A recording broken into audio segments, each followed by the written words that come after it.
నవ్వు 4 విధాల చేటు అని కొందరు, 40 విధాల మంచిది అని మరికొందరు అంటుంటే ఎందుకు నవ్వాలో, ఎలా నవ్వాలో తెలియని వారందరూ హాస్యమును వెంబడిస్తూ అపహాస్యమవుతున్నారు. నిజమైన నవ్వును నరులకు పరిచయం చేస్తూ ఆ నవ్వును శాశ్వతంగా చూడాలనుకున్న దేవుని ఉద్దేశ్యం నుండి జాలువారిన అద్భుతమైన సభే నరుని నవ్వు నిజమా, నరుని నవ్వు నిజమా అను ఒక్కరోజు బహిరంగ సభ. ప్రార్థన చేసుకుందామండి. తలలు వంచి ప్రార్థనలు ఏకీభవించండి. పరలోకమందున్న మా తండ్రి, ఇంతవరకు జరిగినటువంటి ఈ మహా కార్యక్రమం ప్రాముఖ్యమైనటువంటి ఘట్టానికి వచ్చింది. నరుని నవ్వు నిజమా అనే ఈ అద్భుతమైనటువంటి సందేశం మీ మాటలతో కూడుకున్న ఈ కార్యక్రమం మా మనస్సులను మీ వాక్యమునకు దగ్గర చేసి అనేకమైన క్రొత్త సంగతులు, మేము తెలుసుకోవలసినటువంటి గొప్ప సంగతులు ఈ రాత్రి వేళ మాకు వినిపించి, నిజముగా నవ్వు ఎలా ఉంటుందో దానిని మాకు పరిచయం చేసి ఆ నవ్వుతో మమ్మల్ని అందరినీ సంతోషింపు చేయమని వేడుకుంటూ యేసుక్రీస్తు వారి ద్వారా ఈ ప్రార్థన మీకు సమర్పిస్తున్నాం తండ్రి. ఆమేన్. ప్రియమైన దేవుని పిల్లలారా, ఇంతవరకు జరిగిన కార్యక్రమాన్ని బట్టి మీ అందరికీ ఒక అవగాహన వచ్చి ఉండాలి. కుమార్ మరియు అమ్మాని దంపతుల రెండవ కుమార్తె శాశ్వత ఆనంది ఆమె యొక్క జన్మదినాన్ని పురస్కరించుకొని దేవుని మాటలు సమాజంలో వినిపించాలనే మంచి ఆలోచనతో, సదుద్దేశంతో నిర్వహించబడుతున్నటువంటి గొప్ప కార్యక్రమమే ఈ బహిరంగ సభ. దీనికి నిర్ణయింపబడినటువంటి అంశం నరుని నవ్వు నిజమా. నరుని నవ్వు నిజమా. ఈ భూమి మీద మనం పుట్టిన దగ్గర నుండి ఇప్పటి వరకు ఎందరో మనుష్యుల నోట నవ్వును చూస్తున్నాం. ఎందరో నవ్వుతున్నారు, నవ్విస్తున్నారు, నవ్వును మనకు పరిచయం చేస్తున్నారు.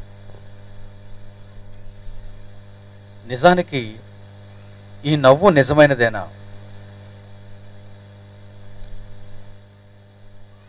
బహుశా ఈ ప్రశ్న సమాజంలో ఇప్పటి వరకు ఎవరికి వచ్చి ఉండదు. నవ్వుకుంటున్నాం, నవ్వు నిజమైనది కాకపోవడం ఏంటి? మేమందరం నవ్వుకుంటున్నాం, ఎన్నో కార్యక్రమాలు చూస్తున్నాం, జోకులు చెప్పుకుంటున్నాం, హాస్యాన్ని మేము చూస్తున్నాం, మేమందరము నవ్వుకుంటున్నాము. నవ్వు నిజమైనదా అని అడుగుతున్నారేంటి అని ఒకవేళ మీరు సందేహపడవచ్చు. మనిషికి ప్రశ్న వేసి సందేహాన్ని పుట్టించి తద్వారా ఒక మంచి సందేశాన్ని ఇచ్చేవాడే దేవుడు. మీరు బాగా ఆలోచించాలి. ఈ సమాజంలో ఎవరు ఈ రకంగా ప్రశ్నించకపోవటం వల్ల, ఈ రకంగా మాట్లాడకపోవటం వల్ల ఇప్పటి వరకు మనిషికి తెలియవలసిన జ్ఞానం తెలియలేదు.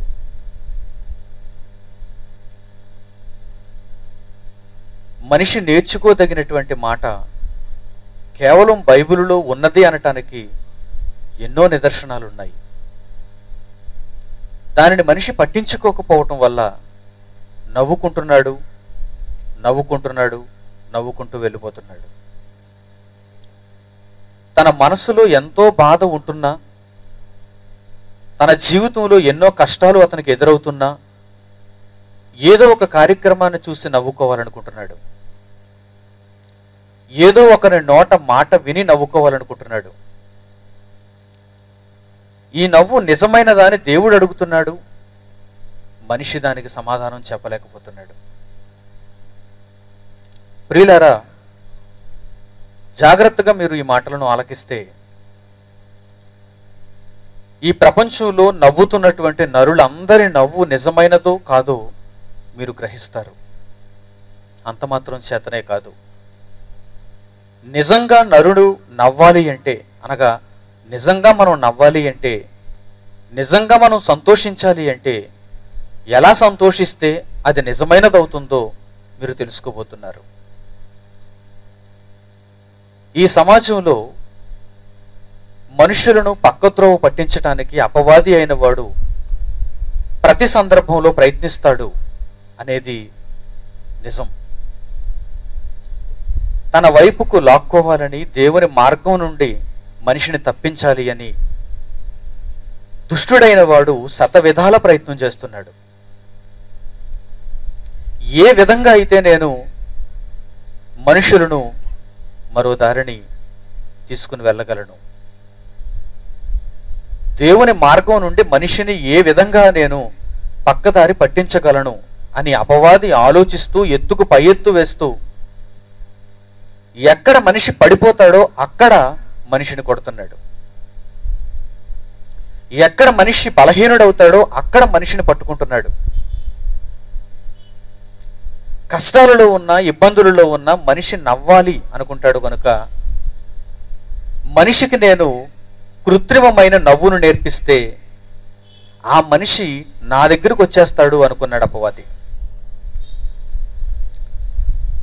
ఈ సమాజంలో ఉన్నవారికి చెడును ఎక్కించాలి అంటే ఆ చెడును హాస్యం ద్వారా ఎక్కించాలనుకున్నాడు, నవ్వు ద్వారా ఎక్కించాలనుకున్నాడు. అలా ఆలోచించినటువంటి అపవాది నేటికి అనేక మందిని తన మార్గంలో లాక్కోవటానికి హాస్యాన్ని ఉపయోగించుకుంటున్నాడు, నవ్వును ఉపయోగించుకుంటున్నాడు. ప్రియమైన వారులారా, దేవుడు అనగానే సమాజం ఏమనుకుంటుందంటే అది ఒక భక్తి మార్గం, అది మాకు నవ్వునిచ్చేది కాదు, అది మాకు ఆనందాన్ని ఇచ్చేది కాదు.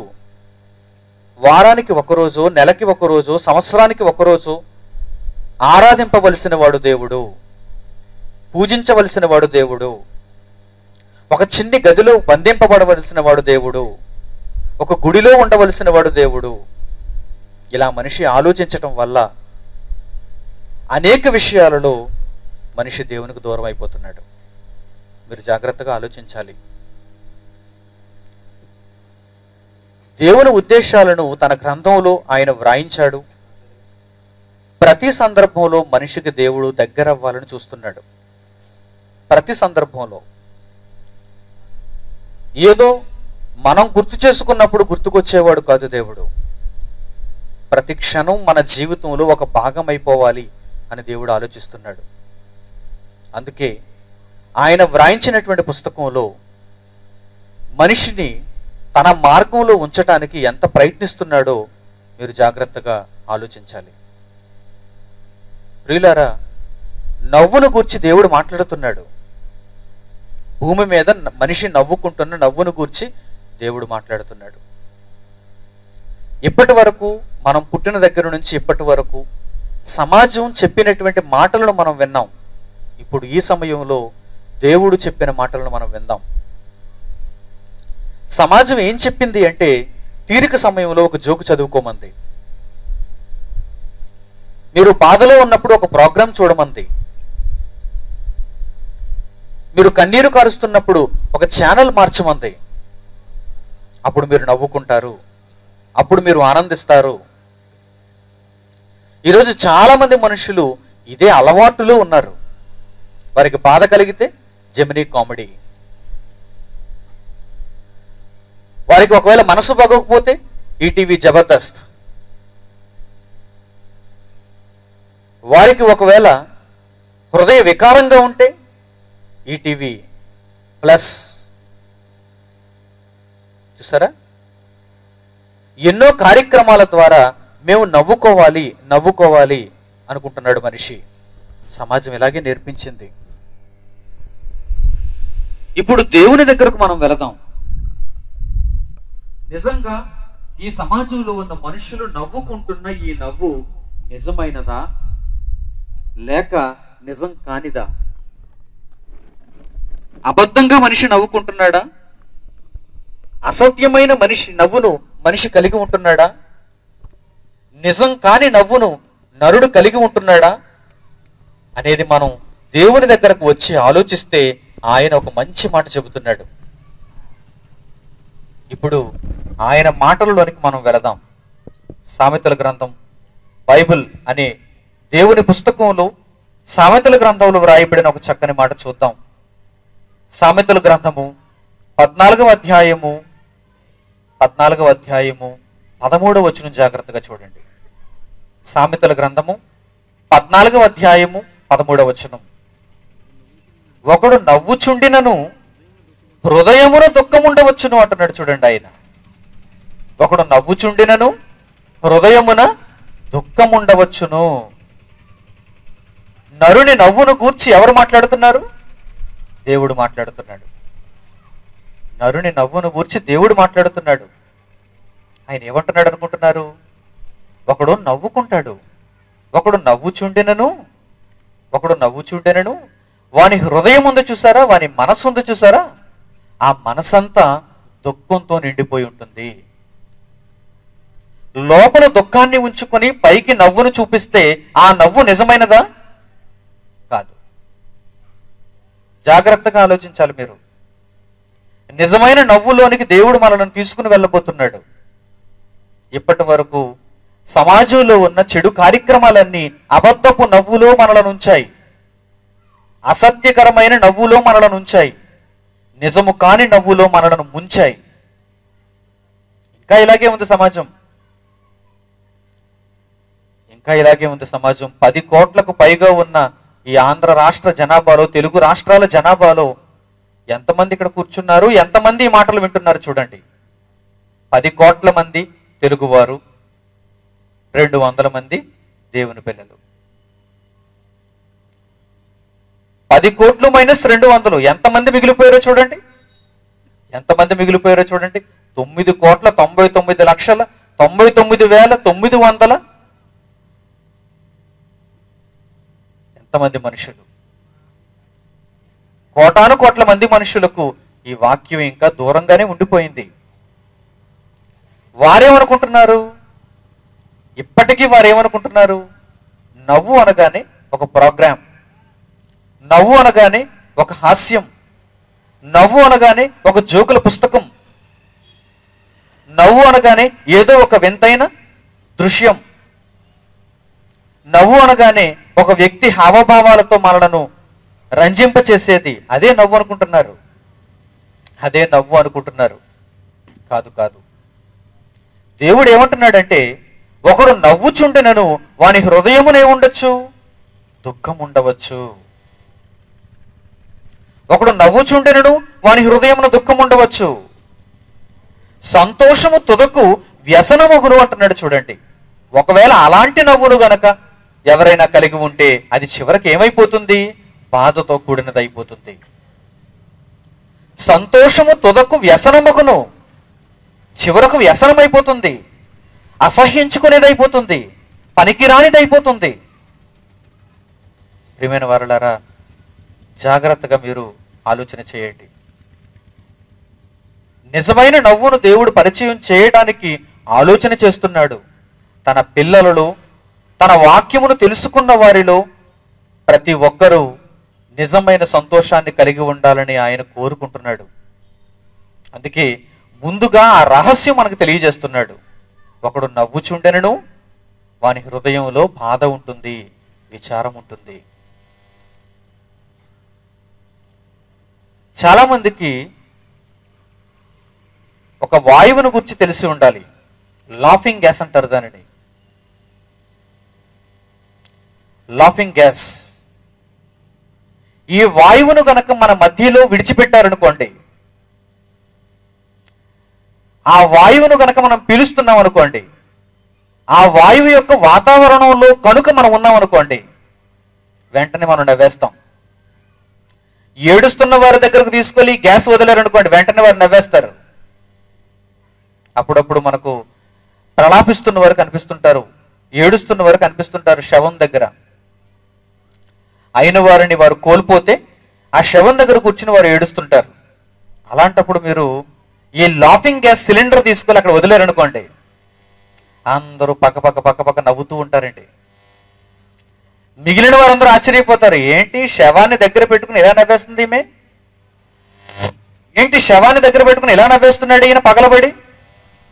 అంటే ఈ నవ్వుకు కారణం ఎవరన్నమాట? మనం వదిలిన గ్యాస్, లాఫింగ్ గ్యాస్ అంటారు దానిని, నవ్వుల వాయువు. చూసారా, ఈరోజు మనిషి నవ్వాలి అనుకుంటున్నాడు చూసారా, నవ్వాలి అనుకుని ఏదో ఒక ప్రోగ్రాం చూస్తున్నాడు చూసారా, నవ్వాలి అనుకుని ఏదో కార్యక్రమంలో మునిగి తేలుతున్నాడు చూసారా, తన కాలాన్ని గడుపుతున్నాడు చూసారా. ఇదంతా ఆ కోపకు చెందిందే. మనసులో బాధించుకుంటున్నాడు కానీ నవ్వాలనుకుంటున్నాడు. ఇదంతా నైట్రస్ ఆక్సైడ్ లాంటి నవ్వు, లాఫింగ్ గ్యాస్ అంటారు దానినే. అందుకే దేవుడు ఏమంటున్నాడు, ప్రియమైన మనుష్యులారా, మీరు నిజంగా నవ్వటానికి అలవాటు చేసుకోండి, నిజమైన నవ్వును మీరు తెలుసుకోండి. సమాజంలో ఉన్న వారందరూ ఎలా నవ్వుతున్నారంటే పైకి నవ్వుతున్నారు, వారి హృదయంలో మాత్రం బాధ ఉంది, వారి మనసులో మాత్రం ప్రశ్నలున్నాయి, వారి జీవితంలో ఎన్నో ప్రశ్నలున్నాయి, చిక్కుముళ్ళున్నాయి. వాటన్నిటిని ఉంచుకుంటున్న మనిషి ఏదో కాసేపు నవ్వాలని జబర్దస్త్ చూస్తున్నాడు, ఏదో కాసేపు బలవంతంగా నవ్వుకోవాలని కిర్రాక్ చూస్తున్నాడు, ఏదో కాసేపు పగలబడి నవ్వుకోవాలని పటాస్ చూస్తున్నాడు. అంతేనా? ఇంకా ఇది శృతి మించిందనుకోండి, ఇంకా ఒకవేళ ఈ కార్యక్రమాలలో శృతి మీరిపోయిందనుకోండి, ఎక్స్ట్రా జబర్దస్త్, మామూలు జబర్దస్త్ కాదది. అంటే మామూలుగా మీరు బూతులు మాట్లాడుకుంటే విన్నవారందరికీ ఏదోలా ఉంటుంది, మామూలుగా డబల్ మీనింగ్ డైలాగులు మాట్లాడుకుంటే విన్నవారందరూ మిమ్మను చాలా చీప్ గా చూస్తారు. కనుక హాస్యంతో దీనిని మేళవిస్తే అది ఎక్స్ట్రా జబర్దస్త్ అయిపోయింది. ఏమనుకుంటున్నారు? ఎక్స్ట్రా జబర్దస్త్ అంతే బూతులు, పనికి మాలిన మాటలు, అసహ్యించుకోదగిన మాటలు. మరి వీటిని ఎందులో టెలికాస్ట్ చేస్తున్నారు? బుల్లితెర. ప్రతి ఒక్కరి ఇంటిలోనికి వెళ్ళిపోయే చిన్న టీవీ ద్వారా వీటిని ప్రసారం చేస్తూ దానికి అనేక మంది ప్రేక్షకులను సంపాదించుకుంటున్నారు. నవ్వాలి అనుకునేవారు నిజము కాని నవ్వులోనికి వెళ్ళిపోతున్న వారందరూ ఈ కార్యక్రమాలనే చూస్తున్నారు. ప్రియులారా, వీరిని గూర్చి ఇలా మాట్లాడేటువంటి మనిషి భూమి మీద ఎక్కడ మీకు కనిపించడు. ఈ కార్యక్రమాలను గూర్చి నిజాలను చెప్పేటువంటి మనిషి భూమి మీద ఎక్కడ కనిపించడు. అధికార పార్టీ వారు కనిపించరు, ప్రతిపక్ష పార్టీ వారు కనిపించరు. ఎందుకంటే ఎవ్వరికి ఈ జ్ఞానం లేదు. అందరూ ఆ ప్రోగ్రాం చూసేవారే, అందరూ దానిని నవ్వు అనుకునేవారే, అందరూ దానిని సంతోషం అనుకునేవారే. కానీ నిజమైన నవ్వును గూర్చి ఆలోచన చేసి నిజంగా నేను నవ్వునివ్వాలి. కష్టాలలో ఉన్నవారు నవ్వుకోకూడదండి కాసేపు అంటారేమో మీరు నవ్వకూడదని నేను అనటం లేదు, కానీ అబద్ధపు నవ్వును మాత్రం మీరు కలిగి ఉండకూడదు అంటున్నాను. నిజము కాని నవ్వును మీరు కలిగి ఉండకూడదు. అలా కలిగి ఉన్న పక్షంలో ఆ కాసేపు మాత్రమే నవ్వుకుంటారు, ఒక అరగంట లేక గంట. మరి ఆ తరువాత మీ హృదయంలో ఉన్న బాధ ఏమవుతుంది? బాధగానే ఉండిపోతుంది, కష్టం కష్టంగానే ఉండిపోతుంది. ఆ గంట సేపు ఒకవేళ మీరు ఈ బాధను తీర్చుకోవడానికి ప్రయత్నం చేస్తే తరువాత వచ్చే గంటలన్నీ మీరు సంతోషిస్తారు, ఆనందిస్తారు. లోకం మనిషిని ఎంత మాయలో బంధించేస్తుందో మీరు ఆలోచన చేయండి. అపవాది అయిన వాడు తన మార్గంలో మనుషులను ఉంచటానికి ఎంత ప్రయత్నం చేస్తున్నాడో మీరు పరిశోధన చేయండి. ప్రియమైన వారలారా, ప్రసంగి గ్రంథంలో దేవుడు మరిన్ని చక్కని సంగతులు నేర్పిస్తున్నాడు. చూడండి, 7వ అధ్యాయం, ప్రసంగి గ్రంథము 7వ అధ్యాయము 3వ వచనం నుంచి. ప్రసంగి గ్రంథము 7వ అధ్యాయము 3వ వచనం నుంచి జాగ్రత్తగా చూడండి. నవ్వు కంటే దుఃఖపడుట మేలు, ఎలయనగా ఖిన్నమైన మనస్సు, ఖిన్నమైన ముఖము హృదయమును గుణపరుచును. నవ్వుట కంటే దుఃఖపడుట మేలు. ఎప్పుడు మీ మనసులో బాధ ఉన్నప్పుడు, మీ మనస్సులో సంతోషం లేనప్పుడు మీరు దుఃఖపడటమే మంచిది అంటున్నాడు దేవుడు. నిజంగా ప్రపంచంలో ఎవరికైనా దుఃఖం మనసులో ఉన్నప్పుడు వారు ఏం చేయాలంటున్నాడు? వారు దుఃఖపడాలి అంటున్నాడు. ఖిన్నమైన మనస్సు అంటే చిక్కిపోయినటువంటి ముఖం, ఖిన్నమైన ముఖం హృదయమును గుణపరచును. అంటే తరువాతి క్షణాలు ఆనందకరమైనవిగా మార్చుకోవాలంటే కనుక మీరు దుఃఖపడక తప్పదు. ఆ దుఃఖము కూడా ఎలా ఉండాలంటున్నాడు? దేవునికి అనుకూలముగా ఉండాలంటున్నాడు. ఊరకనే దుఃఖపడకూడదు, ఊరకనే ఏడవకూడదు. ఒకవేళ మీరు దుఃఖపడాలి అనుకుంటే దేవుని వాక్యానుసారంగా మీరు దుఃఖపడాలి. అప్పుడు తరువాతి క్షణాలన్నీ ఆనందకరమైనవిగా మారతాయి అంటున్నాడు. చూడండి, ఆయన మాటలలో ఆంతర్యాన్ని మీరు గ్రహించండి. నవ్వుట కంటే దుఃఖపడుట మేలు, ఏలయనగా ఖిన్నమైన ముఖము హృదయమును గుణపరచును. జ్ఞానుల మనస్సు ప్రలాపించు వారి ఇంటి మీద ఉండును. ఒక జ్ఞాని ఏమనుకుంటాడట? ఒక జ్ఞాని ఎలా ఆలోచిస్తాడట? దేవుని మాటలు తెలిసిన వాడు ఎలా ఆలోచిస్తాడో చూడండి. జ్ఞానుల మనస్సు ప్రలాపించు వారి ఇంటి మీద ఉండును.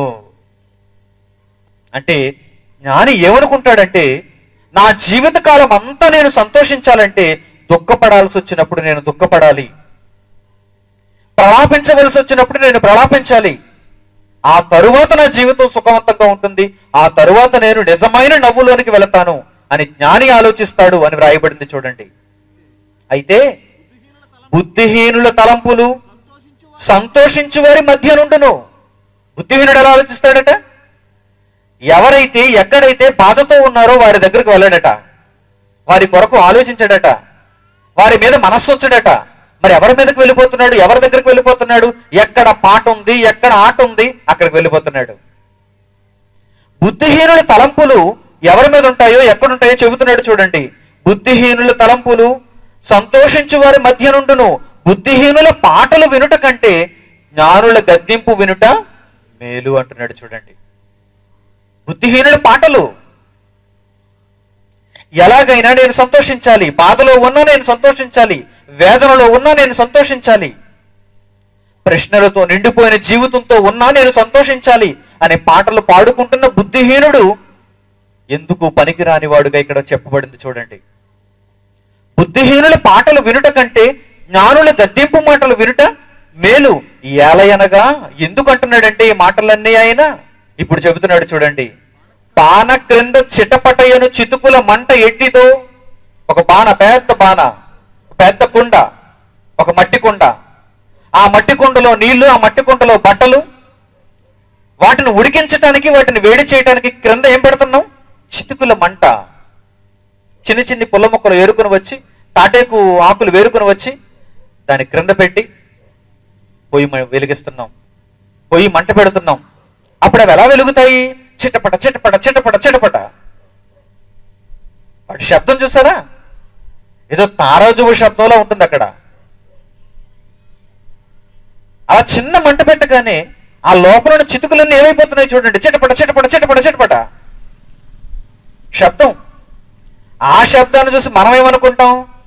అబ్బో, ఇది చాలాసేపు వెలుగునిస్తుందేమో, చాలాసేపు వేడిమినిస్తుందేమో, బాగా కాగిపోతాయేమో అనుకుంటాం. నీళ్లు బాగా కాగిపోతాయేమో. లేదు, చిటపట చిటపట చిటపట చిటపట తుస్సు పనిపోతాయి. అంటే ఆ చితుకులలోంచి మంట ఎక్కువగా రాదన్నమాట. కానీ వెలిగినంతసేపు ఎలా ఉన్నాయి? అరగంట సేపు ఎలాగున్నది? చిటపట చిటపట. గంట సేపు ఎలాగుంది? చిటపట చిటపట. ఎక్స్ట్రా జబర్దస్త్ అయితే ఎలాగుంది? అబ్బో, అది డామ్ డామ్. చూసారా? దేవుడు అంటున్నాడండి, దేవుని గ్రంథంలో రాయబడిందండి ఈ మాట. మీరు బుద్ధిహీనుల పాటలు విందాం అనుకుంటున్నారా? ప్రోగ్రామ్ అయిపోతుంది 10:30కి. 9:30 స్టార్ట్ అవుతుంది న్యూస్ అయిపోగానే. అది కూడా వారానికి 2 రోజులే. 10:30కి అయిపోతుంది. అది చిటపట్లు అయిపోయినాయి, చిటపట్లు అయిపోయినాయి. అయిపోయిన తర్వాత మీకు నిద్ర కరువు అయిపోయింది, ఆ తర్వాత సంతోషం కరువు అయిపోయింది, నవ్విన నవ్వంతా అబద్ధం అయిపోయింది. నిజము కాని నవ్వును నవ్వారు నవ్వారు నవ్వారు. ఆ తర్వాత టీవీ బుస్ పనిపోయింది, నల్లగా అయిపోయింది టీవీ. నిరంతరం రారు కదండి, నాగబాబు గారు నిరంతరం రారు కదండి భోజనాలు వెళ్ళి, రోజా గారు నిరంతరం రారు కదండి అసెంబ్లీకి వెళ్ళి తిట్టాలి. ఇంకా చాలా ప్రోగ్రామ్స్ ఉన్నాయి వారికి, అందుకే వారు తెర దించేసి వెళ్ళిపోతారు. మీరు కూడా తెర దించేసి వచ్చేస్తారు. చిటపటలు అన్నీ అయిపోయినాయి అన్నమాట. ఇప్పుడు ఏం చేయాలి? అసలైన చిటపటలు ప్రారంభమయ్యాయి. లోపల నుంచి వచ్చాయి ఇప్పుడు చిటపటలు. ఇవి శాశ్వతం మీ దగ్గరే ఉండిపోతున్నాయి. లోపల ఉన్న బాధను తీర్చుకోవాలని మనిషి ఆలోచించలేకపోతున్నాడు, కానీ పైపైన మాత్రం ఏం చేయాలనుకుంటున్నాడు? రంగును చూడాలనుకుంటున్నాడు. పైపైన మాత్రం హాస్యాన్ని వినాలనుకుంటున్నాడు. పైపైన ఒక అరగంట ఒక గంట ఆనందించాలనుకుంటున్నాడు, కానీ తన లోపల ఉన్నటువంటి బాధనంతా అలాగే ఉంచాలనుకుంటున్నాడు. దానిని గూర్చి దేవుడు ఇక్కడ మాట్లాడుతున్నాడు. ఎలయనగా బాణ క్రింద చిటపటయన చితుకుల మంట ఎట్టిదో బుద్ధిహీనులు నవ్వు అట్టిదే. ఇది వ్యర్థం. This is waste. ఇది వ్యర్థం. ఎన్నో కార్యక్రమాల ద్వారా, ఎన్నో సంఘటనల ద్వారా మనుషులకు హాస్యాన్ని పరిచయం చేయాలని ఈరోజు లోకం అనుకుంటుంది. అపవాది అయిన వాడు తెలివిగా ఆలోచించి మనుషులను పట్టాలి అనుకుంటున్నాడు, దేవునికి దూరం చేయాలనుకుంటున్నాడు. జ్ఞానుల గద్దింపు మాటలు వినకుండా ఏదో చిన్ని హాస్యపు మాటలు చెప్పి వారందరినీ ఆకర్షించాలనుకుంటున్నాడు. అందుకే దేవుడు తన గళం విప్పుతున్నాడు. చూడండి, ఈ నవ్వు నిజమైనది కాదు. నరులారా, మీరు నవ్వుచున్న ఈ నవ్వు నిజమైనది కాదు. నిజమైన నవ్వును మీరు నవ్వాలి అంటే నా ఎద్దుకు రావాలి అంటున్నాడు ఆయన. నిజము కాని నవ్వును ఆయన తన గ్రంథంలో చూపిస్తున్నాడు. ఇది నిజం కాదు, ఈ నవ్వు నిజం కాదు. తాత్కాలికంగా మీరు నవ్వాలి అనుకుంటున్నారు, అప్పటికప్పుడు మీరు కొద్ది సమయం నవ్వాలని అనుకుంటున్నారు. అది చిటపట అనే శబ్దము లాంటిది అంటున్నాడు. చూడండి, మరొక మంచి మాట చూద్దాం. కీర్తనల గ్రంథము 5వ అధ్యాయము, కీర్తనల గ్రంథము 5వ అధ్యాయం చూడండి. ఇప్పుడు 5వ అధ్యాయము 4వ వచనం. కీర్తనల గ్రంథము 5వ అధ్యాయము 4వ వచనం. నీవు దుష్టత్వమును చూచి ఆనందించు దేవుడువు కావు, చెడు తనమునకు నీ యొద్ద చోటు లేదు అంటున్నాడు. చూడండి, పరలోకంలో ఉన్న దేవుడు దుష్టత్వాన్ని చూచి ఆనందించేవాడు కాదు. ఒకవేళ నిజంగా ఆ కార్యక్రమాలలో, ఆ నవ్వులో నీతి ఉందనుకుందాం, అప్పుడు దేవుడు వాటిని చూడగానే ఆనందించాలి. అప్పుడు దేవుడు వాటిని చూచి సంతోషించాలి, వాటి దగ్గరకు మనలను వెళ్ళమనాలి. కానీ లేదండి, ఏమంటున్నాడో తెలుసా ఆయన? దుష్టత్వమును చూచి నీవు ఆనందించు దేవుడు కావు, చెడుతనమునకు నీ యొద్ద చోటు లేదు. కానీ మనిషి మాత్రం దుష్టత్వాన్ని చూచి ఆనందించాలనుకుంటున్నాడు. Double meaning. బూతులను చూచి ఆనందించాలనుకుంటున్నాడు, విని ఆనందించాలనుకుంటున్నాడు. ఏంటంటే వీడి మనసు ఎలా మారిపోయింది? పరలోకానికి వచ్చేవాడు కాదన్నమాట, దేవుని ఆలోచనల్లో ఉన్నవాడు కాదన్నమాట, దేవుని జ్ఞానం నేర్చుకున్నవాడు కాదన్నమాట, తాత్కాలికమైన నవ్వుకు అలవాటు పడినవాడు అన్నమాట. అందుకే దుష్టత్వాన్ని చూచి నవ్వుకుంటున్నాడు, దుష్టత్వాన్ని చూచి నవ్వుకుంటున్నాడు. జాగ్రత్తగా మీరు ఆలోచించాలి. మరో మాట, ప్రసంగి గ్రంథము 2వ అధ్యాయం.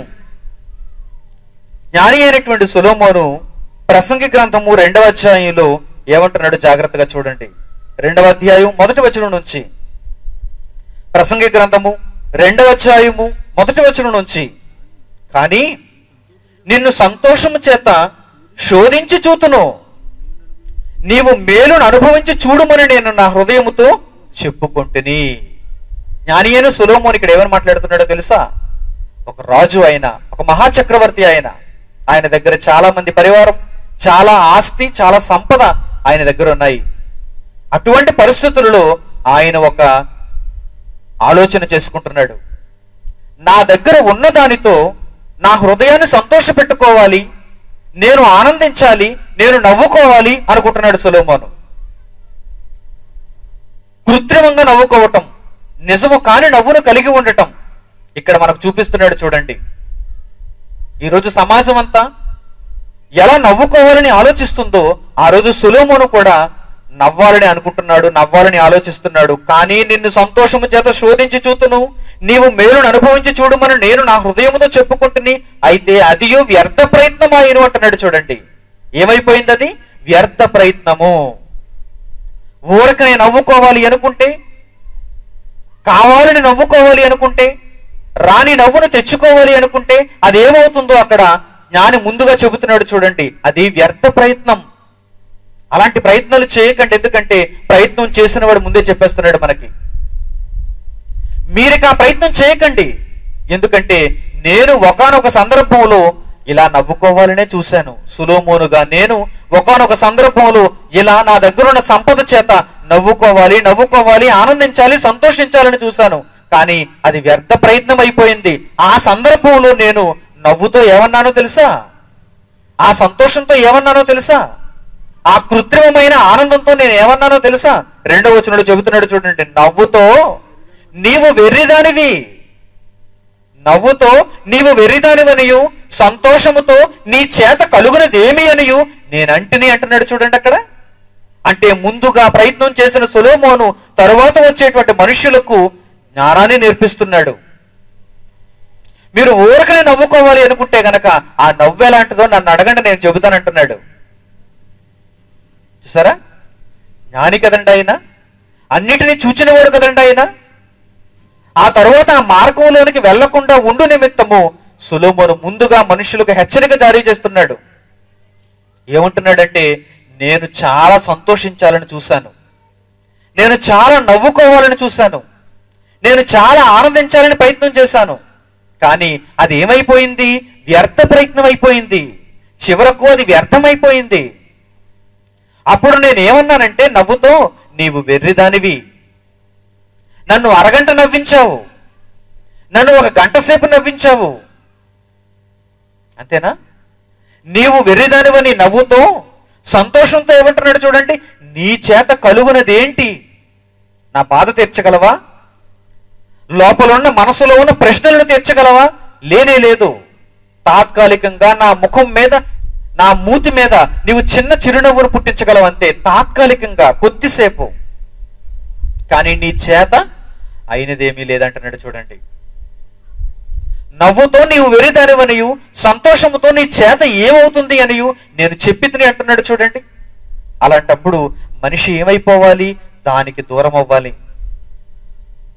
నిజమైన నవ్వును మనిషి చూడాలి అనుకుంటే ముందు నిజం కాని నవ్వుకు మనిషి దూరం అయిపోవాలి. అప్పుడు నిజమైన నవ్వు ఎలా ఉంటుందో దేవుడు పరిచయం చేస్తాడు. నిజమైన సంతోషం ఎలా ఉంటుందో ఆయన తర్వాత మనకు చెబుతాడు. ముందేమవ్వమంటున్నాడు? ఈ అబద్ధపు నవ్వుకు దూరం అవ్వాలి అంటున్నాడు. నిజము కాని నవ్వు నుండి మీరు పరుగు తీయాలి అంటున్నాడు. ఎందుకంటే దాని వలన కలిగేదేమీ లేదు, అది వెర్రిది, అది వెర్రిది.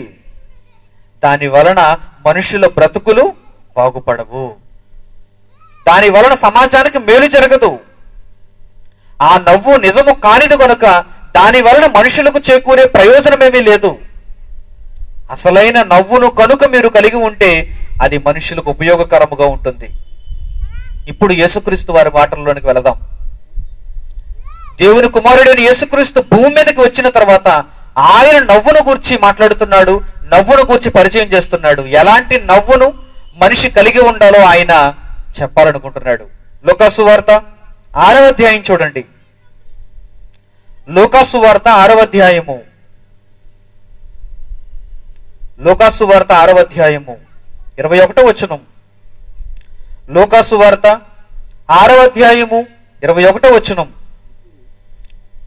లూకాసు వార్త 6వ అధ్యాయము 21వ వచనం. ఇప్పుడు ఆకలి కొనుచున్న మీరు ధన్యులు, మీరు తృప్తిపరచబడుదురు. ఇప్పుడు ఏడ్చుచున్న మీరు ధన్యులు, మీరు నవ్వుదురు అంటున్నాడు చూడండి. నవ్వును గురించి ఎవరు మాట్లాడుతున్నారు? యేసుక్రీస్తు. ఏమని మాట్లాడుతున్నాడు ఈయన? ఇప్పుడు మీరు దుఃఖిస్తున్నారా? ఇప్పుడు మీరు బాధపడుతున్నారా? ఒకవేళ ఇప్పుడు మీరు ఆకలి కొనుచున్నారా? ఇప్పుడు ఆకలి కొనుచున్న మీరు ధన్యులు, మీరు తృప్తిపరచబడుదురు అంటున్నాడు చూడండి. మీరు ఆకలి కొని ఉంటే మీరు తృప్తిపరచబడుదురు. తర్వాత ఇప్పుడు ఏడ్చుచున్న మీరు ధన్యులు, మీరు నవ్వుదురు. 25వ వచనం. అయ్యో ఇప్పుడు కడుపు నిండి ఉన్న వారులారా మీరు ఆకలి కొని ఎందురు. ఒకవేళ మీరు ఇప్పుడు కడుపు నిండి ఉన్నారనుకోండి, తరువాత క్షణాలకు మీరు ఏమవుతారు? ఆకలి కొనిన వారు అయిపోతారు. తర్వాత అయ్యో ఇప్పుడు నవ్వుచున్న వారులారా దుఃఖించి ఏడ్తురు అంటున్నాడు చూడండి. యేసుక్రీస్తు వారు భూమి మీదకి వచ్చిన తర్వాత నవ్వును గూర్చి ఆయన మాట్లాడుతున్నాడు. ఏమంటున్నాడు ఆయన? ఒకవేళ ఇప్పుడే కనుక మీరు నవ్వేస్తే తరువాత కాలంలో మీరు ఏం చేస్తారు? దుఃఖం పాలైపోతారు, ఏడ్పు పాలైపోతారు. ఒకవేళ ఇప్పుడు కనుక మీరు దుఃఖంతో ఉంటే తరువాత మీరు నవ్వుదురు అంటున్నాడు చూడండి. ఇప్పుడు మీరు ఆకలితో ఉంటే తరువాత మీరు తృప్తిపరచబడుదురు. ఇప్పుడు ఒకవేళ బలాత్కారముగా మీ కడుపును నింపుకోవాలి అనుకుంటే తరువాత ఆకలి తప్పదు. అంటే దేనికైనా ఎలా ఉంటుందన్నమాట? Every reaction is having a reversible action. చూసారా? మీరు బంతిని గోడ కొట్టారనుకోండి, గోడ ఏం చేస్తుంది? నా దగ్గర నేను ఉంచుకుంటాను, తిరిగి ఇచ్చేస్తానంటది. మీరు ఎంత ఫోర్స్గా ఇస్తే మరలా అంత ఫోర్స్గా ఇచ్చేస్తుంది బంతి. మీరు ఇప్పుడు బాగా నవ్వుదాం అనుకుంటున్నారా? దేవుని మాటలను పక్కన పెట్టి నిజమైన నవ్వు అయితే ఏంటి, నిజం కాని నవ్వు అయితే ఏంటి, నేను నవ్వాలంతే అని పగలబడి నవ్వుదాం అనుకుంటున్నారా? తరువాత అంత ఏడుపే, తరువాత అంత దుఃఖమే. ఇప్పుడు నా కడుపు అంతా బాగా నింపుకోవాలి, నా పక్కన ఉన్నవాడు చచ్చిపోయినా పర్వాలేదు, నా పక్కన ఉన్నవాడు ఆకలితో ఉన్నా పర్వాలేదు, నేను బలాత్కరించుకోవాలి, అంతా నాదే, నాకు సరిపోదు, నాకు ఎంత ఉన్నా సరిపోదు, నేను అంతటిని సంపాదించుకోవాలి, నేనే అధికారిని అయిపోవాలి, నేనే రాజుని అయిపోవాలి, నేనే ధనవంతుడిని అయిపోవాలి అనుకుంటున్నారా? తరువాత మీరే దరిద్రులు అయిపోతారు. ఎవరు చెప్పారనుకుంటున్నారు ఈ మాట? సర్వోన్నతుడైన దేవుని కుమారుడైన యేసుక్రీస్తు పలికిన మాట అండిది. ఆయన ఏమంటున్నాడో తెలుసా? ఇప్పుడు ఆకలి కొని ఉన్నారా? తరువాత మీరు తృప్తిపరచబడుదురు. ఇప్పుడు దుఃఖిస్తున్నారా? ఇప్పుడు ఏడుస్తున్నారా? తరువాత మీరే నవ్వుతారు. ఒకవేళ ఇప్పుడు మీరు మీ కడుపు నిండా తిని దేవుడిని పట్టించుకోకుండా నవ్వుతూ బ్రతుకుతూ ఉంటే గనుక తరువాత మీరు పస్తులు ఉండక తప్పదు, తరువాత మీరు ఏడవక తప్పదు అంటున్నాడు చూడండి. ఎందుకు ఇలా మాట్లాడుతున్నాడు ఆయన? ఎందుకు ఈ విధంగా మాట్లాడుతున్నాడు ఆయన? ఎందుకంటే లోకంలో మనిషిని పంపించినటువంటి దేవుడు నిజమైన నవ్వును ఎవరైతే కోరుకుంటారో వారికి దుఃఖాన్ని ఇస్తున్నాడు. తమ మనసులో ఉన్నటువంటి ప్రతి ప్రశ్నకు సమాధానాన్ని వెతకవలసిన మనిషి దుఃఖంలో ఉండే సమాధానాన్ని పొందాలి అనేటువంటి నిర్ణయాన్ని దేవుడు కలిగి ఉన్నాడు. తన జీవిత కాలములో దేవుణ్ణి సాధించాలి అనుకుంటే కష్టపడక తప్పదు అనుకున్నాడు దేవుడు, దుఃఖించక తప్పదు అనుకున్నాడు దేవుడు, ఆకలి దప్పికలతో ఉండక తప్పదు అనుకున్నాడు దేవుడు. దేవుని కొరకు ఆలోచించేవారు, నిజమైన నవ్వును ప్రేమించేవారు, నిజమైనటువంటి తృప్తిని కావాలనుకున్నవారు ఈ భూమి మీద ఉన్న చిన్న జీవిత కాలంలో ఖచ్చితంగా కొద్దిసేపు తాత్కాలికముగా ఆకలితో ఉండాలి, తమ నవ్వును ఆపుకోవాలి, దుఃఖాన్ని ప్రేమించిన వారుగా ఉండాలి. అలాగని ఏదో ఏడ్పుని ప్రేమించేవారుగా కాదు, దేవుని కొరకైన దుఃఖము, దేవుని వాక్యాన్ని పాటించుటలో కలిగే దుఃఖము, దేవుని కొరకు బ్రతికే బ్రతుకులో కలిగే దుఃఖమును యేసుక్రీస్తు కలిగి ఉండమంటున్నాడు. ఒకవేళ ఇలాంటి దుఃఖము ఎవరైనా కలిగి ఉంటే, ఒకవేళ దేవుని కొరకు ఎవరైనా ఆకలి దప్పులు కలిగి ఉంటే గనుక వారు ఖచ్చితంగా తృప్తిపరచబడతారు, వారు ఖచ్చితంగా నవ్వి తీరాలి అంటున్నాడు చూడండి యేసుక్రీస్తు. నిజమైన నవ్వును పరిచయం చేయటానికి ఆయన మంచి సూక్తిని చెబుతున్నాడు చూడండి. లోకమందున్న వారి వలె అప్పటికప్పుడు అరగంట నవ్వును ఆయన ఇవ్వటం లేదు. మీరు నిజముగా దేవుని కొరకు ఆలోచించండి, నిజముగా దేవుని కొరకు బ్రతకండి, అప్పుడు మీరు సంతోషిస్తారు, అప్పుడు మీరు ఆనందిస్తారు. ఎలా ఆనందించమంటున్నాడో చూడండి, ఎందులో ఆనందించమంటున్నాడో చూడండి, ఎందులో నిజంగా సంతోషం ఉందో ఆయన గ్రంథంలో రాయించాడు. ఒక్కసారి చూడండి.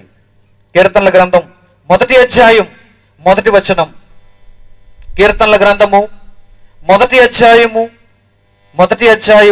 1వ వచనం జాగ్రత్తగా చూడండి. మొదటి 2 వచనాలు. దుష్టుల ఆలోచన చొప్పున నడవక, పాపుల మార్గమును నిలువక, అపహాసకులు కూర్చుండు చోటను కూర్చుండక, యెహోవా ధర్మశాస్త్రమునందు ఆనందించుచు దివారాత్రము దానిని ధ్యానించువాడు ధన్యుడు. ఎక్కడ ఆనందించమన్నాడు? అపహాసకులు ఉంటారు కొంతమంది, ఎప్పుడు సెటైర్లే, ఎప్పుడు సెటైర్లే. ఇద్దరు కూర్చున్నారు అనుకోండి, 3వ వాడి మీద సెటైర్. 4 కూర్చున్నారు అనుకోండి, 5వ వాడి మీద సెటైర్. వీరికి అదే వచ్చు. ఈ 4 నవ్వుకోవాలంటే ఒకరిని ఫూల్ చేయాలి, 2 నవ్వుకోవాలంటే 3వ వాడిని ఫూల్ చేయాలి.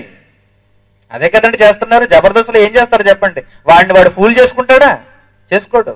ఎదుటి వ్యక్తిని, ఎదుటివాడిని పటాసులో చూస్తుంటారు మీరు. ఎవరిని ఎవరు ఫూల్ చేసుకుంటారు? వీడిని వాడు, వాడిని వీడు. అపహాసకులు అన్నాడు చూడండి వారిని, అపహాసకులు. ఈ అపహాసకులు కూర్చుండు దగ్గర ఈరోజు ఎంతమంది కూర్చోవాలనుకుంటున్నారో చూడండి. కోటాను కోట్ల మంది అండి, లక్షల కొలదీనండి. అపహాసకులు ఎప్పుడు వస్తారా ఎప్పుడు వస్తారా ఎప్పుడు వస్తారని ఎదురు చూస్తూ ఉంటారు టీవీ ముందు. ఈ అపహాస్యం చేసి నన్ను హాస్యంలో ముంచేవారు ఎవరు వస్తారు, ఎప్పుడు వస్తారు? చెమ్మక్ చంద్ర వస్తాడా, రాకెట్ రాగ వస్తాడా? చూసారా? అపహాసకులు ఎప్పుడు వస్తారు? ఈ అపహాసకులు వచ్చిన తర్వాత నేను ఆ అపహాస్యం అంతటిని విని హాస్యంలో మునిగిపోయి అరగంట నవ్వుకోవాలి. ఎంత పిచ్చి ఆలోచన చూడండి మనిషిది. దేవుడు ఏనాడు రాయించాడు చూడండి ఈ మాటలు. దేవుడు ఏనాడు రాయించాడో చూడండి. కీర్తనల గ్రంథం ఆ మాటలతోనే ప్రారంభమైందండి. దుష్టుల ఆలోచన చొప్పున నడువక, పాపుల మార్గమును నిలువక, అపహాసకులు కూర్చుండు చోటను కూర్చుండక, మరి ఎక్కడ ఆనందించాలి, ఎందులో ఆనందించాలి? దేవునికి అనుకూలమైన ఆనందం ఏంటి? యెహోవా ధర్మశాస్త్రమునందు ఆనందించుచు దివారాత్రము దానిని ధ్యానించుచు దేవుని కొరకు బ్రతికేవాడే ధన్యుడు. దేవుని ఇష్టాన్ని నెరవేర్చాలనుకున్నవాడు ధన్యుడు. ఆ క్రమంలో ఒకవేళ మీకు ఆకలి దప్పులు రావచ్చు, ఆ క్రమంలో ఒకవేళ మీకు దుఃఖం రావచ్చు. కానీ యేసుక్రీస్తు ఏమంటున్నాడో తెలుసా? అలాంటి ఆకలి దప్పులు, అలాంటి వేదన, అలాంటి బాధ, అలాంటి ఏడ్పు కనుక మీరు ఇప్పుడు దేవుని కొరకు పొందితే తరువాత మీరు శాశ్వతముగా ఆనందిస్తారు. ఆ తరువాత మీరు శాశ్వతంగా తృప్తిపరచబడతారు. ఆ తరువాత మీకు నవ్వు దూరం కాదు, సంతోషం దూరం కాదు. ఎవరో దానిని దూరం చేయలేరు. ఎందుకంటే మీరు ముందుగానే దుఃఖపడ్డారు గనక, మీరు ముందుగానే ఆకలి దప్పులు కలిగి ఉన్నారు గనక. ప్రియులారా, బాగా ఆలోచించండి. యెహోవా ధర్మశాస్త్రం ముందు ఆనందించాలంటున్నాడు చూడండి. దేవుడు వ్రాయించిన గ్రంథమునందు ఆనందించాలంటున్నాడు చూడండి. ఎవరున్నారండి అలాంటి భక్తులు ఈరోజు? దేవుని గ్రంథంలో రాయబడిన మాటలేంటి, ఆ మాటలను నేను పాటించటం వలన దేవుని యందు నేను ఎలా ఆనందించాలి, ఎలా సంతోషించాలి అనేవారు ఎంతమంది ఉన్నారు చెప్పండి. నిజంగా ఈ కార్యక్రమాన్ని మీరు ఉదాహరణకు తీసుకోండి. ఒక పుట్టినరోజు, ఈ కార్యక్రమాన్ని ఉదాహరణకు తీసుకుందాం. లోకంలో ఎవరైనా వారి ఇంటిలో మొదటి పుట్టినరోజు జరిగిందనుకోండి, కార్యక్రమాన్ని ఎలా జరుపుకుంటారో చెప్పండి. కార్యక్రమాన్ని ఎంత వైభవంగా జరిపిస్తారో చెప్పండి. ఆనందం, ఉత్సాహం, కేరింతలు, పాటలు, సినీ పాటలు, డ్యాన్సులు, ఇంకా శృతి ఎక్కువైతే మందు, మద్యం. ఏంటయ్యా మరి మొదటి బర్త్డే జరిపిస్తున్నావు, మా నోరేమన్నా తీపి చేస్తావా లేదా అని అడుగుతాడు. స్వీట్లు పెడుతున్నాను కదా, భోజనాలు కూడా ఉన్నాయి. అది కాదు, అది ఉందా అంటాడు. మీకు స్పెషల్ ఏర్పాట్లు ఉన్నాయి, ఆ పక్కన మీకు స్పెషల్ అరేంజ్మెంట్లు ఉన్నాయి, ఆ దడి వారన అయితే చాలు వచ్చేస్తాం. చూసారా? మనిషి, ఈ రోజున్న మనిషి ఎలాంటి వాడుగా మారిపోతున్నాడు చూడండి. ఇది సోషల్ స్టేటస్. ఇది వాడి దృష్టికి, మిగిలిన వారి దృష్టికి, అందరూ చెప్పుకోవటానికి సోషల్ స్టేటస్ అండి. స్టేటస్ సింబల్ అండి ఇదంతా. మీ బాబు మొదటి పుట్టినరోజు ఎలా జరిపించారు, మీ పాప మొదటి పుట్టినరోజు ఎలా జరిపించారు? అంగరంగ వైభవంగా జరిపించామండి. ఎంత ఖర్చు చేశారు? 1,00,000 రూపాయలు ఖర్చు చేసి ఉంటామండి. ఇంకా బాగా బలిసిన వాడైతే 10 లక్షలు ఖర్చు చేసి ఉంటామండి. దేని కొరకు? దుష్టుల ఆలోచన చొప్పున నడవటానికి, పాపుల మార్గమున నిలవటానికి, అపహాసకులు కూర్చుండు చోట కూర్చుండటానికి, యెహోవా ధర్మశాస్త్రమును పట్టించుకోకుండా ఉండటానికి.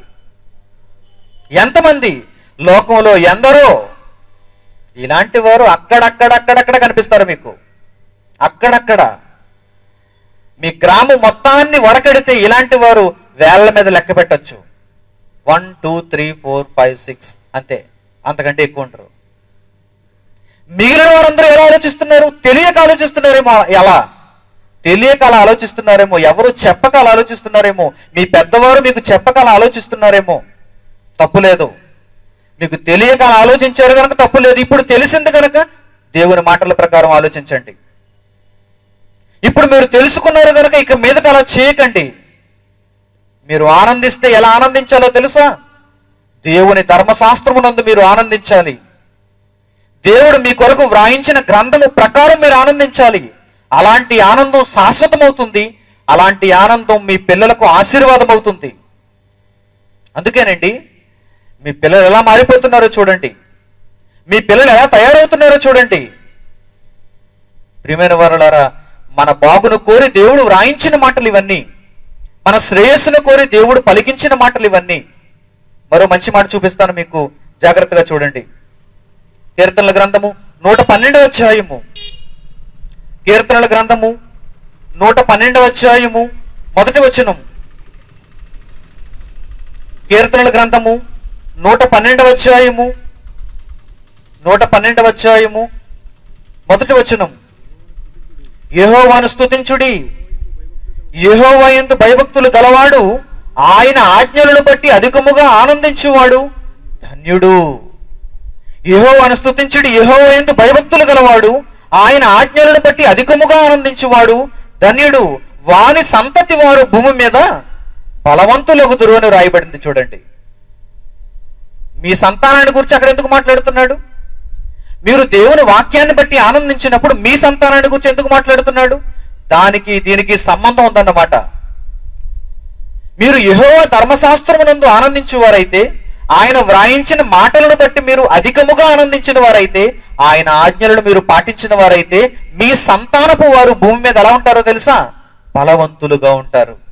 అన్ని విషయాలలో, ఆరోగ్యం విషయంలో, జ్ఞానం విషయంలో, దేవుని దయ విషయంలో, భూమి మీద బ్రతుకు విషయంలో వారు బలవంతులై ఉంటారు. ఎప్పుడో తెలుసా?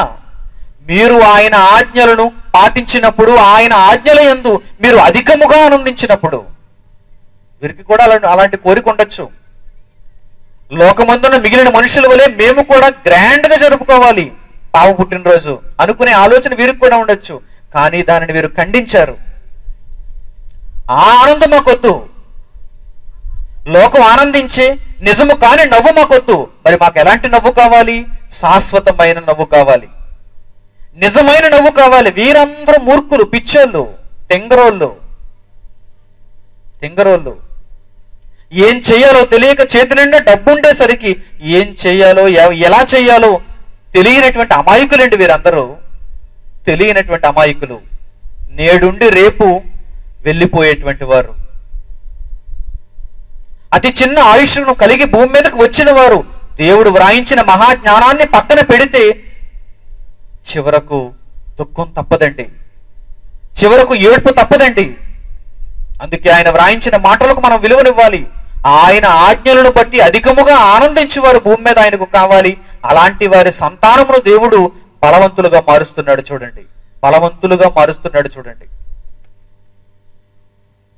యాకోబు రాసిన పత్రిక 4వ అధ్యాయము, క్రొత్త నిబంధనలు యాకోబు రాసినటువంటి పత్రికను జాగ్రత్తగా చూడండి.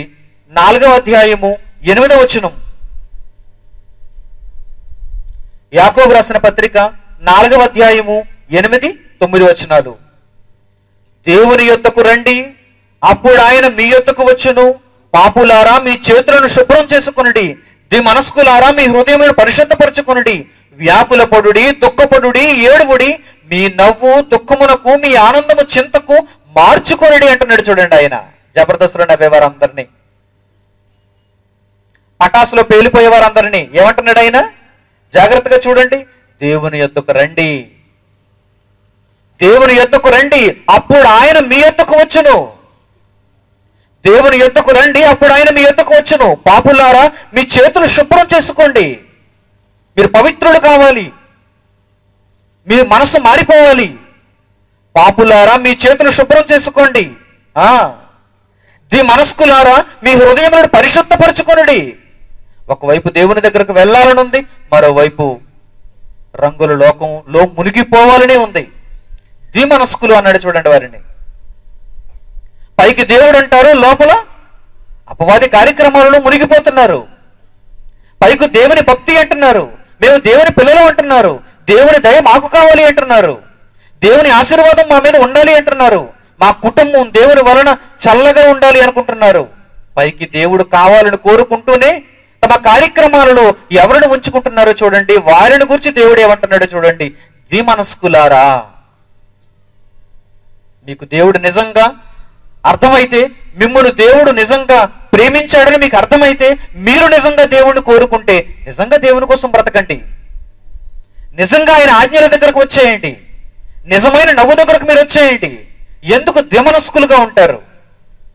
పైకి దేవుణ్ణి కోరుకుంటున్నామని చూపించుకుంటున్నారు, వెనక్కి వచ్చేసరికి అంతా మాయ చేసేస్తున్నారు. ద్విమనస్కులారా, మీ హృదయములను పరిశుద్ధపరచుకొనుడి. ఇప్పుడు మీరు ఏం చేయాలో తెలుసా? వ్యాకుల పడాలి. ఇప్పుడు మీరు వ్యాకుల పడాలి. ఆనందించవలసిన సమయం కాదిది, నవ్వుకోవలసిన సమయం కాదిది, నిజము కాని నవ్వులో మునిగిపోవలసిన సమయం కాదిది.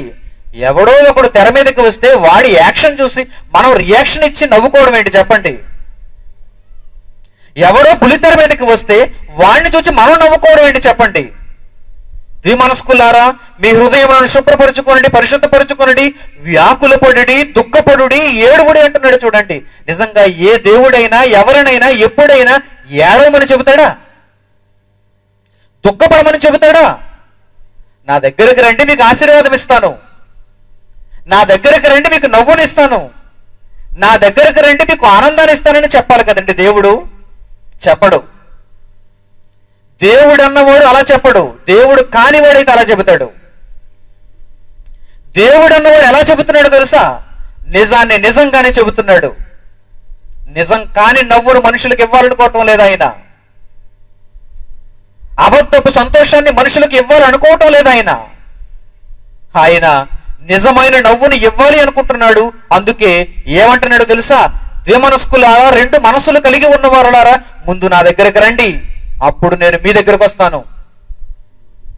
మీరు నా దగ్గరికి రండి, మీ హృదయాన్ని పరిశుద్ధపరచుకోండి, మలినమంతటిని తొలగించండి, మీ చేతులు శుభ్రం చేసుకోండి, దేవుని ఆజ్ఞలను పాటించడానికి మీ మనసును సిద్ధం చేసుకోండి.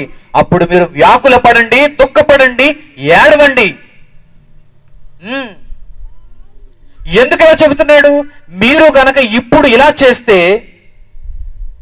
మీరు ఇలా చేస్తే తరువాత మీరు సంతోషిస్తారు, తరువాత మీరు ఆనందపడతారు, తరువాత మీరు శాశ్వత కాలము ఆనందంతో ఉంటారు.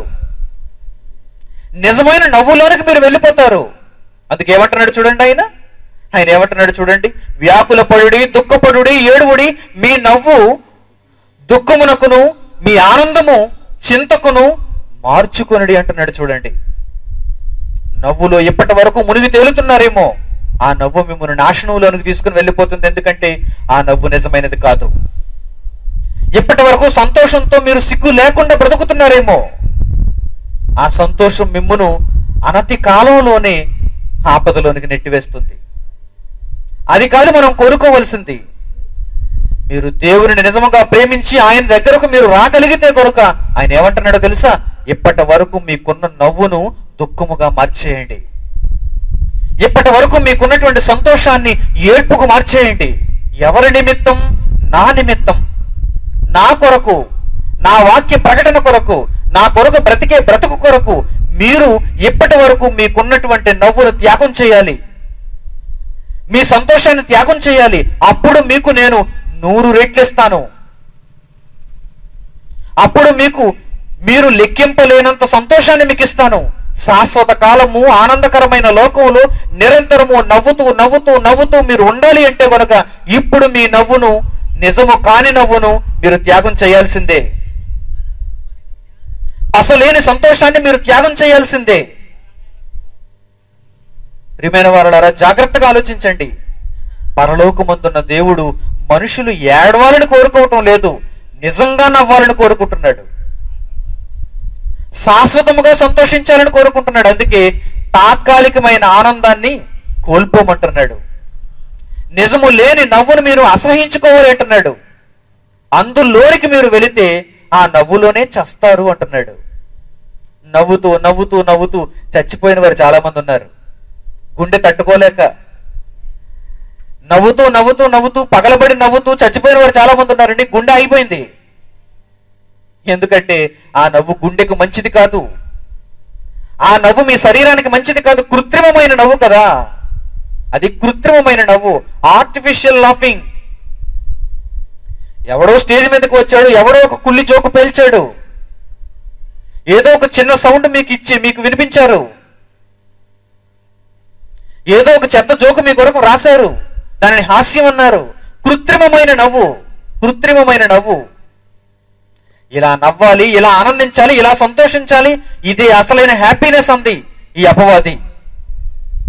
ఈ సంతోషంలో నిజంగా ఇదే సంతోషం అనుకుని మనిషి నాశనానికి వెళ్ళిపోతున్నాడండి.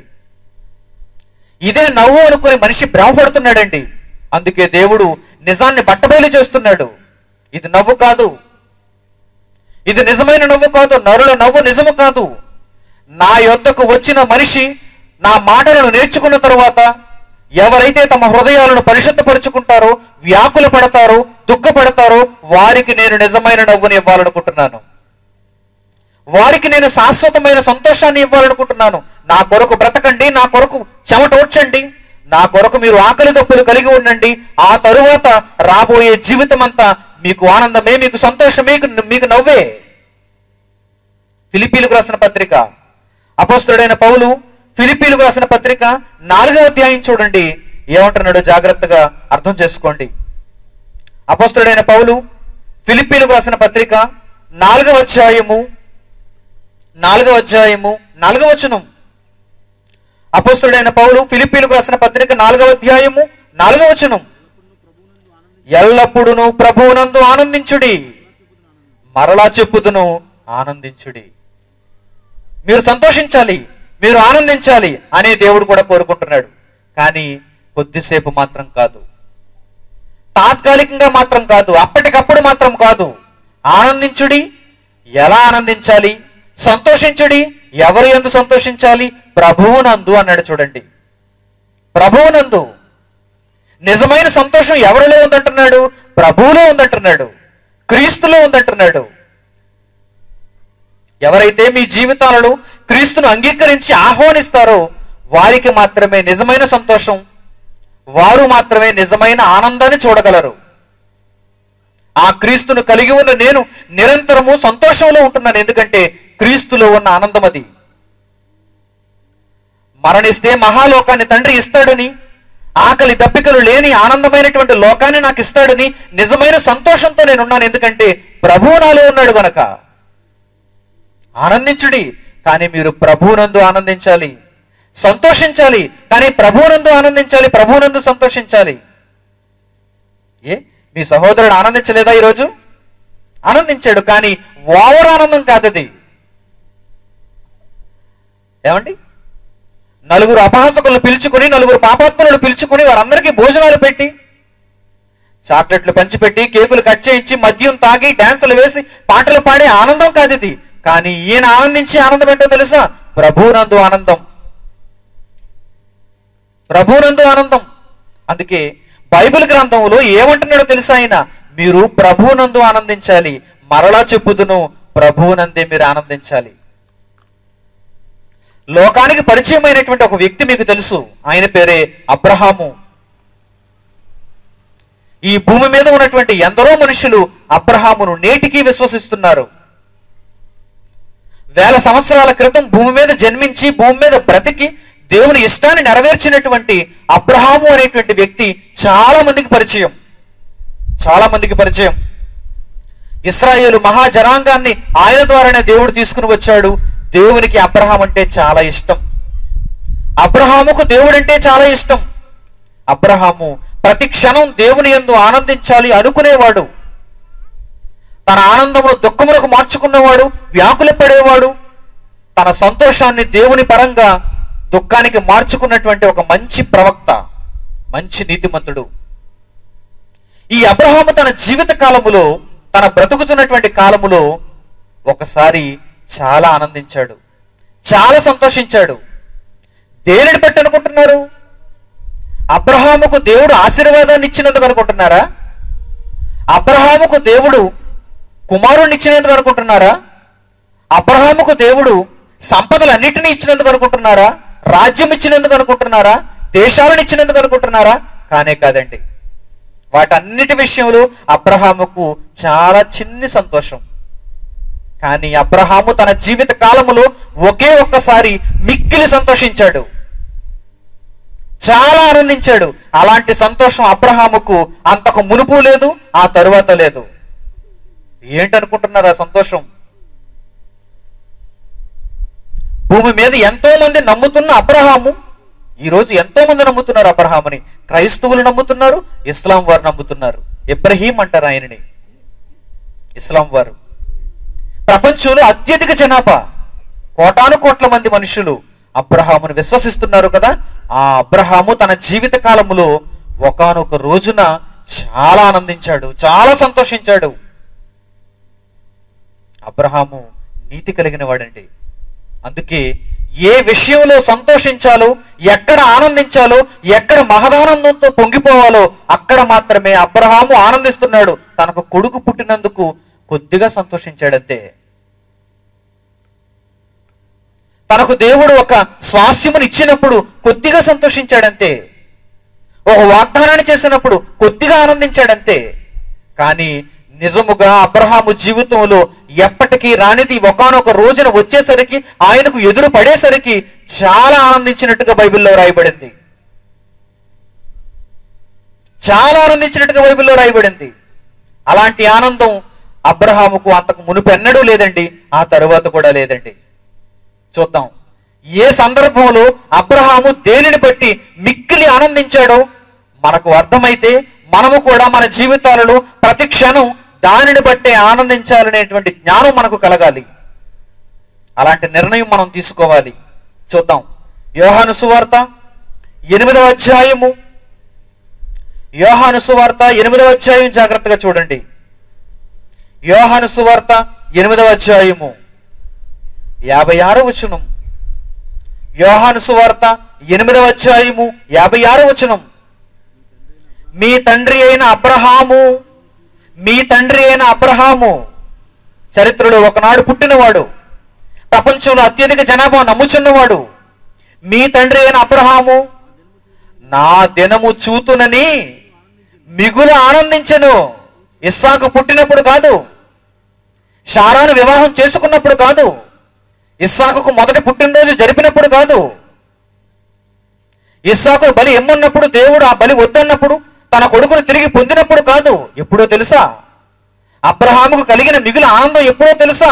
నా దినము చూతును అని, ప్రభు దినము చూడాలి అని, ప్రభువును చూడాలి అని అబ్రహాము మిగులు ఆనందిస్తున్నాడు. చూడండి, ఆ దినము వచ్చినప్పుడు చాలా ఆనందించాలని ఆ దినము కొరకు అబ్రహాము ఎదురు చూస్తున్నట్టుగా వ్రాయబడింది. చూడండి, చూసారా? అబ్రహాము ఏ విషయంలో మిక్కిలి ఆనందించాడో జాగ్రత్తగా మీరు గమనించాలి. యేసుక్రీస్తు స్వయంగా పలుకుతున్న మాట 56వ వచనం. మీ తండ్రి అయిన అబ్రహాము నా దినము చూతునని మిగులు ఆనందించెను. ఎప్పుడు వస్తుంది క్రీస్తు దినం? ఎప్పుడు వస్తుంది ప్రభు దినం? ఎప్పుడు నాకు ప్రభు ఎదురు పడతాడు? ముసలి ప్రాయంలో చివరికి వృద్ధుడైపోయినప్పుడు ఒక కుమారుడు పుడితే అతనికి మిక్కిలి ఆనందం లేదండి, మామూలు ఆనందం, మామూలు సంతోషం. ఇస్సాకు తన కుమారుడుగా జన్మించినప్పుడు అతనికి కలిగిన ఆనందాన్ని గూర్చి మిగులు ఆనందించినట్టు మాత్రం రాయబడలేదు. కానీ అబ్రహాము ఎప్పుడు మిక్కిలి ఆనందిస్తున్నాడో తెలుసా? నాకు ఎప్పుడైతే ప్రభు ఎదురు పడతాడో, ఎప్పుడైతే ప్రభువు నేను చూస్తానో, ఎప్పుడైతే నా జీవితంలోనికి ప్రభు వస్తాడో అప్పుడే నాకు మిగులు ఆనందం అంటున్నాడు. చూడండి, దిస్ ఈజ్ రియల్ హ్యాపీనెస్. నిజమైన నవ్వు, నిజమైన సంతోషం, నిజమైన ఆనందం. ఎవరో మనకు గిలిగింతలు పెడితే వచ్చిన ఆనందం కాదది, కితకితలు పెడితే వచ్చే సంతోషం కాదది, అది కృత్రిమమైనది. కితకితలు పెడితే నవ్వు, కితకితలు తీసేస్తే ఆగిపోయింది. చూసారా? ఈ నవ్వుకు అలవాటు పడిన సమాజానికి ప్రభువునందు ఆనందించటం అంటే ఏంటో దేవుడు వ్రాయించాడు, అది అర్థం కావాలి. అబ్రహాము, మీ తండ్రి అయిన అబ్రహాము నా దినము చూతునని మిగులు ఆనందించెను, అది చూచి సంతోషించెను. అది చూచి సంతోషించనను. చూసారా? అబ్రహాము ఎప్పుడైతే నన్ను చూచాడో, అబ్రహాము ఎప్పుడైతే నాకు ఎదురుపడ్డాడో ఆ పరవశంలో అబ్రహాము చాలా ఆనందించాడు, మిగులు ఆనందించాడు. ప్రియమైన వారలారా, ఈ ఆనందమే ప్రతి మనిషి కోరుకోవాలి. ఈ ఆనందము మనిషి జీవితంలో శాశ్వతంగా ఉండిపోతుంది. మీ ప్రభు మీతో ఉండేవాడు, మీ ప్రభువు మీ జీవిత కాలమంతా ఉండేవాడు. మీ కష్టాలలో మీ ప్రభువు మీతో ఉంటాడు, మీ వేదనలో మీ ప్రభువు మీతో ఉంటాడు. బంధువులు అంటారా, మీరు ఆనందించినప్పుడు వస్తారు, మీరు దుఃఖిస్తే పోతారు. మీరు సంతోషించినప్పుడు మీ దగ్గరకు వస్తారు, ఎక్కడెక్కడ వారో వచ్చేస్తారు అందరూ. మీరు దుఃఖంలో ఉంటే, మీరు కష్టాలలో ఉంటే, మీరు వేదనలో ఉంటే, మీరు ఆపదలో ఉంటే, ఎక్కడ సహాయం కోరతారోనని అందరూ ముఖం చాటుకుని వెళ్ళిపోతారు. అదే మీరు డబ్బు జలసగా ఖర్చు చేస్తున్నారు అనుకోండి, ఇప్పటి వరకు మన దగ్గరికి రాని చుట్టం కూడా, హాయ్ అక్క ఎలా ఉన్నావు, ఇలా వచ్చేస్తున్నాను నేను మీ దగ్గరికి. అన్నయ్య ఎలా ఉన్నావు, మావయ్య ఎలా ఉన్నావు.